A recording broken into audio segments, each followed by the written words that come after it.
Shrimad home remedies में आपका स्वागत है। और हम आपको बताएंगे कि मृत्यु के बाद क्या होता है। ये मैं आपको गरुड़ पुराण के हिसाब से बताने वाला हूँ। इस तरह के वीडियोस में अक्सर मुझसे प्रश्न पूछे जाते हैं कि आपको कैसे पता, आप मर चुके हो क्या, आपने एक्सपीरियंस किया है क्या। तो एनीवेज, मैं जो बता रहा हूँ गरुड़ पुराण के हिसाब से बता रहा हूँ। मृत्यु एक ऐसा सच है जिसे कोई भी झुठला नहीं सकता। हिंदू धर्म में मृत्यु के बाद स्वर्ग नरक की मान्यता भी है। पुराणों के अनुसार जो मनुष्य अच्छे कर्म करता है उसके प्राण हरने देवदूत आते हैं और स्वर्ग ले जाते हैं, जबकि जो मनुष्य जीवन भर बुरे कामों में लगा रहता है उसके प्राण हरने यमदूत आते हैं और उसे नरक में ले जाते हैं। वहां मैंने देवदूत इस्तेमाल किया, यहाँ पे यमदूत मैंने इस्तेमाल किया है। लेकिन उसके पहले उस जीवात्मा को यमलोक ले जाया जाता है, जहां यमराज उसके पापों के आधार पर उसे सजा देते हैं। मृत्यु के बाद जीवात्मा यमलोक तक किस प्रकार जाती है, इसका विस्तृत वर्णन गरुड़ पुराण में बताया गया है। गरुड़ पुराण में यह भी बताया गया है कि किस प्रकार मनुष्य के प्राण निकलते हैं और किस तरह वह प्राण पिंडदान प्राप्त कर प्रेत का रूप लेते हैं। गरुड़ पुराण के अनुसार जिस मनुष्य की मृत्यु होने वाली होती है वो बोलने की इच्छा होने पर भी बोल नहीं पाता है। अंत समय में उसमें दिव्य दृष्टि उत्पन्न होती है और वो संपूर्ण संसार को एक रूप समझने लगता है। उसकी सभी इंद्रियां नष्ट हो जाती हैं और वो जड़ अवस्था में हो जाता है, यानी हिलने डुलने में असमर्थ हो जाता है। इसके बाद उसके मुंह से झाग निकलने लगता है और लार टपकने लगती है, यानी पुरुष के प्राण नीचे के मार्ग से निकलते हैं। उस समय दो यमदूत आते हैं। वे बड़े भयानक और क्रोधयुक्त नेत्र वाले तथा पाशदंड को धारण करने वाले नग्न अवस्था में रहते हैं। यमदूतों के कौवे जैसे काले बाल होते हैं। देखिए, ये सब विष्णु पुराण में लिखा हुआ है। उनका मुंह टेढ़ा मेढ़ा होता है। सॉरी, विष्णु पुराण नहीं, गरुड़ पुराण में लिखा हुआ है। नाखून ही उनके शस्त्र होते हैं। ऐसे यमराज के दूतों को देखकर प्राणी भयभीत होकर हो सकता है कभी कभी मलमूत्र त्याग करने लग जाता है। उस समय शरीर से अंगुष्ठ मात्र, अंगूठे के बराबर जीव हाहा शब्द करता हुआ निकलता है, जिसे यमदूत पकड़ लेते हैं। यमराज के दूत उस भोगने वाले शरीर को पकड़कर पाश गले में बांधकर उस समय यमलोक को ले जाते हैं, जैसे राजा के सैनिक दंडनीय प्राणी को पकड़कर ले जाते हैं अगर आपने पाप कर्म किए हैं तो। उस पापी जीवात्मा को रास्ते में थकने पर भी यमराज के दूत भयभीत करते हैं और उसको नर्क के दुख के बारे में समझाते हैं, बताते हैं। यमदूतों की ऐसी भयानक बातें सुनकर परमात्मा पापात्मा रोती है, किंतु यमदूतों को जरा भी उस पर दया नहीं आती। इसके बाद वो अंगूठे के बराबर भोगने वाले शरीर यमदूतों से डरता है, कुत्तों के काटने से दुखी होता है और अपने पापों को याद करता हुआ चला जाता है।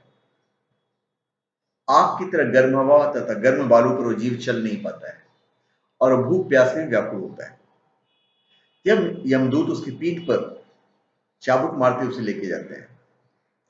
हमारे धर्मशास्त्र में इस तरह बताया गया है, किसी और धर्म में अलग तरीके से बताया गया है। वो जीव जगह जगह गिरता है और फिर उठकर चलता है। इस प्रकार यमदूत उस पापी को अंधकार रूप मार्ग से यमलोक लेके जाते हैं। गरुड़ पुराण के अनुसार यमलोक 99,000 योजन योजन वैदिक काल की लंबाई मापने की इकाई है। एक योजन बराबर होता है 4 कोस, यानी 13 से 16 किलोमीटर के आसपास। वहां पापी जीव को 2-3 मुहूर्त में ले जाते हैं।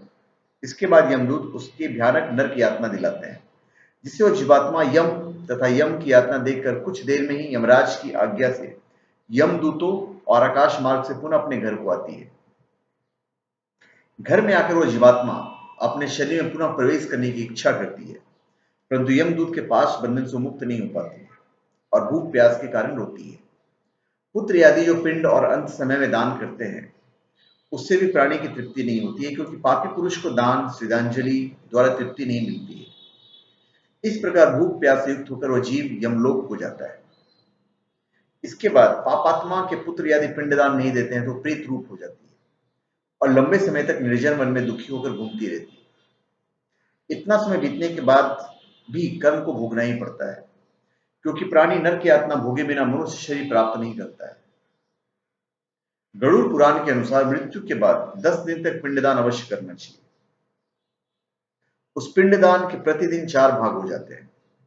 उसमें 2 भाग तो पंचमहाभूत देह की पुष्टि देने वाले होते हैं, तीसरा भाग यमदूत का होता है और चौथा भाग प्रेत का होता है। 9वें दिन पिंडदान करने से प्रेत का शरीर बनता है। 10वें दिन पिंडदान देने से उस शरीर को चलने की शक्ति प्राप्त होती है।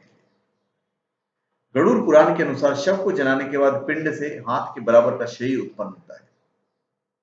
वही यमलोक मार्ग से शुभ अशुभ फल को भोगता है।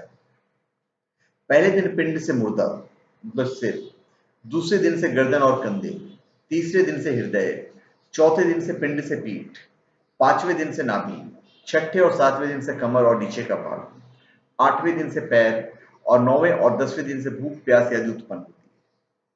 ऐसे पिंड शरीर को धारण कर भूख प्यास से व्याकुल प्रेत 11वें और 12वें दिन का भोजन करता है। यमदूतों द्वारा 13वें दिन प्रेत को वापस पकड़ लिया जाता है। इसके बाद वो भूख प्यास से तड़पता हुआ यमलोक अकेला ही जाता है। यमलोक तक पहुंचने का रास्ता वैतरणी नदी को छोड़कर 86,000 योजन है। उस मार्ग पर प्रेत प्रतिदिन 200 योजन चलता है। इस प्रकार वह 47 दिन लगातार चलकर यमलोक पहुंचता है। इस प्रकार मार्ग में 16 पुरियों को पार कर पापी जीव यमराज के घर जाता है। इन 16 पुरियों के जो नाम है आपको बता देता हूँ। सौम्य, सौरीपुर, नगेंद्र भवन, गंधर्व, शैलगाम, क्रौंच, क्रोधपुर, विचित्र भवन, ब्रह्मपाद, दुखद, नानाक्रंदपुर, सुतप्त भवन, रौद्र, पयोवर्षण, सिदड्ड और बहुभीति। इन 16 पुरियों को पार करने के बाद आगे यमराजपुरी आता है। पापी प्राणी यम पाश में बंधे हुए मार्ग में हाहाकार करता हुआ घर को छोड़कर यमराजपुरी को जाते हैं। तो धन्यवाद, आपका हमारे चैनल पे स्वागत है। आप हमारे चैनल पे सब्सक्राइब करें और कमेंट दीजिए। धन्यवाद।